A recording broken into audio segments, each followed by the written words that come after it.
what is going on, everybody? Welcome to another video on the channel. This is your boy YouLoveNicktana, and today is a different type of video, but I wanted to get this out because I'm very excited to show you guys some of the games that I got during Prime Day. If you don't know what Prime Day is, it's usually a few days that Amazon promotes a certain time of the year where you can get stuff at a very discounted price. And one of the things that I really love to collect is video games. I usually buy physical copies of my video games every chance that I possibly get, especially if I buy it for a console, just so I have that physical version of the game.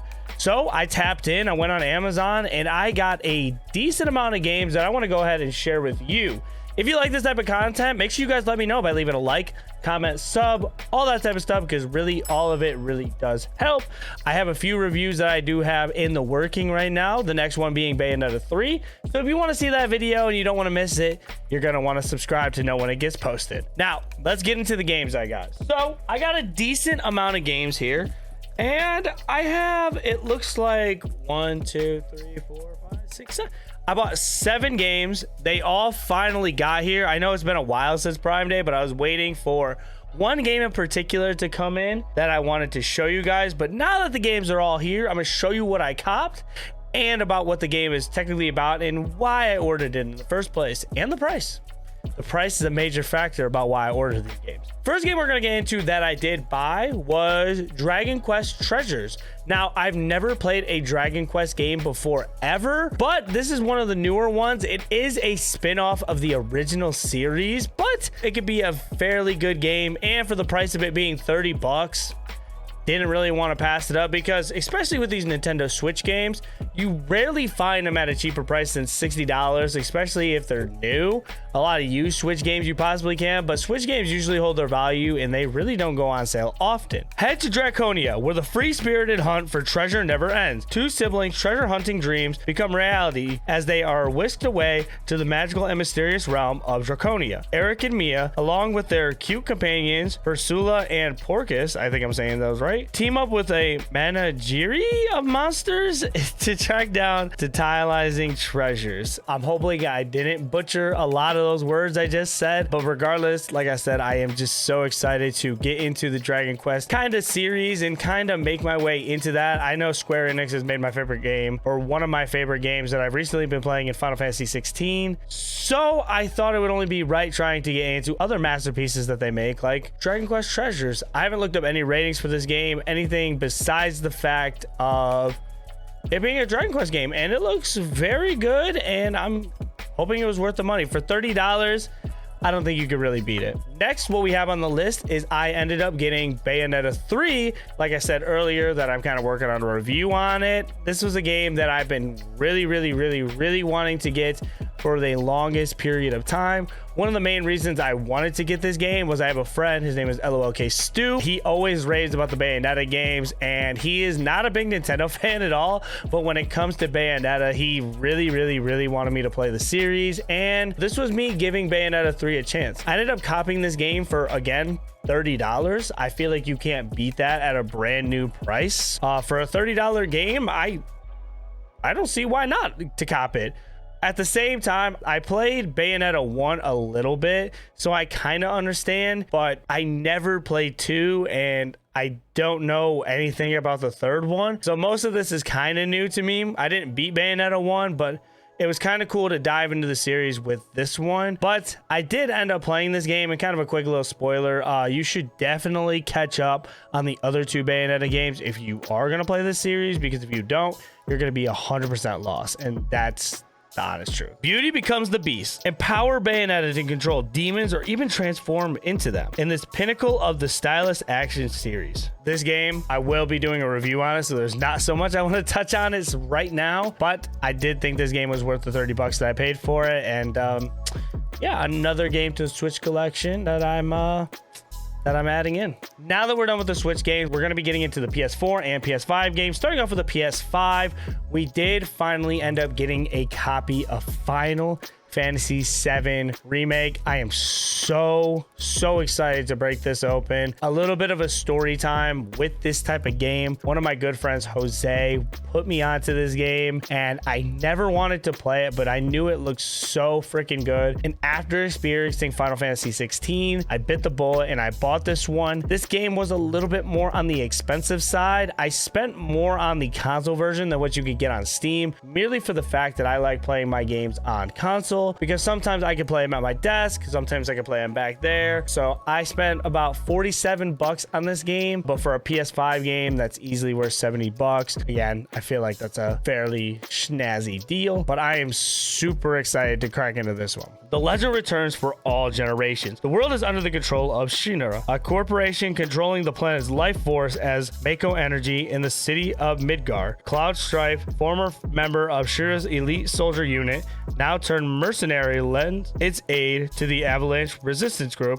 unaware of the epic consequences that await him. Again, for the mere fact that I'm just being a big Square Enix fanboy, and the stuff that I've seen and the way that my friend Jose has talked about the original Final Fantasy VII and this remake, I am so like extremely excited to play this. This will probably be one of the next games I crack into. I'm excited I was able to find it for a decent price. One of the games on this list that I couldn't get that I really wanted was the Final Fantasy Strangers of Paradise, which wasn't the greatest reviewed game, but I still wanted to give it a chance. But I just couldn't end up getting it. It's sold out. Going ahead and getting into the next PS5 game that we have Octopath Traveler 2. Octopath Traveler 2 is a JRPG game. I have heard many good things about this game as well. I picked up the second one versus the first one. Second one's a different story, and you don't really need to know what the first one is about to enjoy the second game. So I ended up just picking up the second game, and I paid a whopping $20 for this game. And anybody that enjoys this game or has played this game or knows anything about Octopath Traveler, trust me, that's a steal.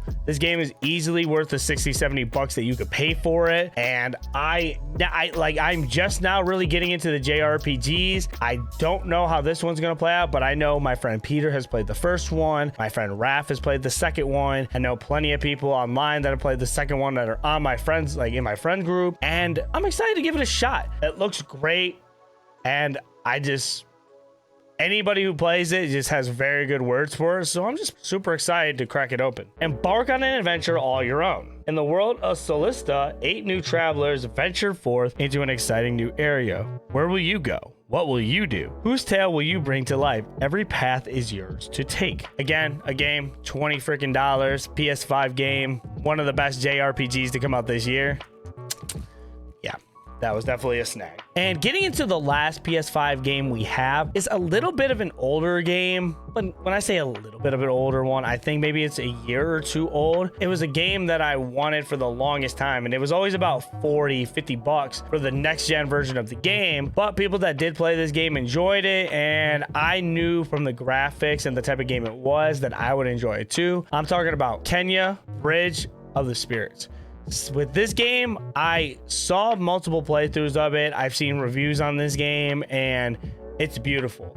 I love the artwork style of it. I like the dark feel of it, and I was very blessed to get a copy of this game for a whopping $20 again. The one thing I will say is Amazon, quit playing with me because I could clearly hear the game shaking in here. I haven't took the wrapping off to inspect any of it yet, but I definitely know that this game is just flopping around in here, and that kind of makes me sick to my stomach. Untangle the past. Embark on your journey as Kenya, a young spirit guide. Uncover the mysteries lurking in a forgotten village inhabited by lost souls. This action-packed adventure combines fantastical exploration with fast-paced combat. Find and grow a team of charming spirit companions, the Rock, on your quest to free the lost spirits. Again, a game that I'm very excited to play. A little bit of an older one. It's not brand new 2023, but a game that is accepted fairly well, and I can see myself very enjoying this one. I gotta open this one because the disc is just like flopping around everywhere. And last but not least, we are going to get into the PS4 games of the haul. I do have 2 of them. I'll go ahead and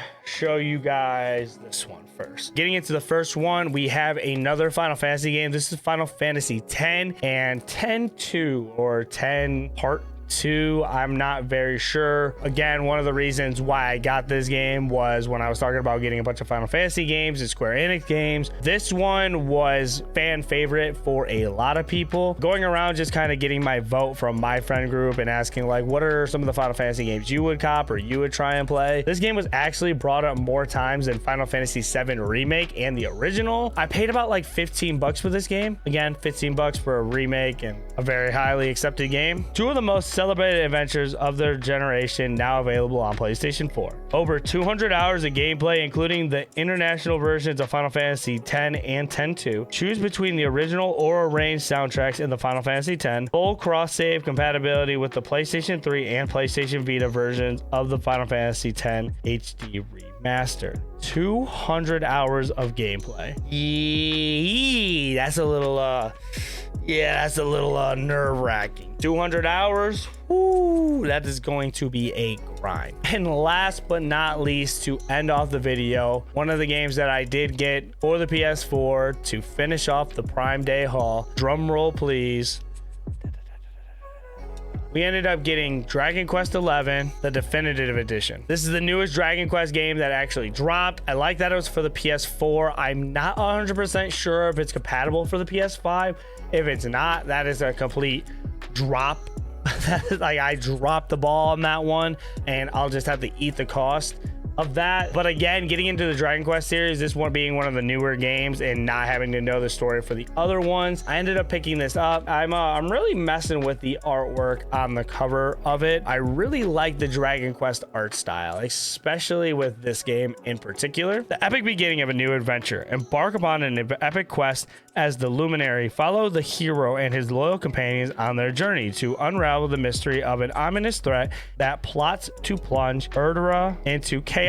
A world of adventure awaits. And I know what a lot of you guys are thinking, and I honestly am victim to this type of thing. Nick, why do you always buy like the newer games before trying out the older ones? Well, to be honest with you, I really didn't have the luxury of being able to play some of these older games and to experiencing some of these older titles before the new ones came out, and I could really appreciate what they put out. So when it comes to games like Bayonetta 3, but I think sometimes in my head it's only right that I try to go back. So that's why the only reason I was really iffy about getting this one when I could have gotten like Dragon Quest 1, 2, 3. I think maybe it's just the graphics. I don't know. I can't really give you a direct answer on that, but regardless of the fact, Dragon Quest 11 is coming home and it is finalizing our Prime Day pickups or the game collection. These games are going to look absolutely beautiful on the shelf. I'm glad I picked up a lot of these games and already playing one of them. I can't wait to see what's in store for the other 6. Let me know what you guys think about the haul. It's not a million games, but it still is a decent amount. Let me know what game I should be playing next, all that good stuff in the comment section below. And I appreciate you guys sticking to the end. Be safe. Tell someone you love them. I'll catch you guys next video. We're out.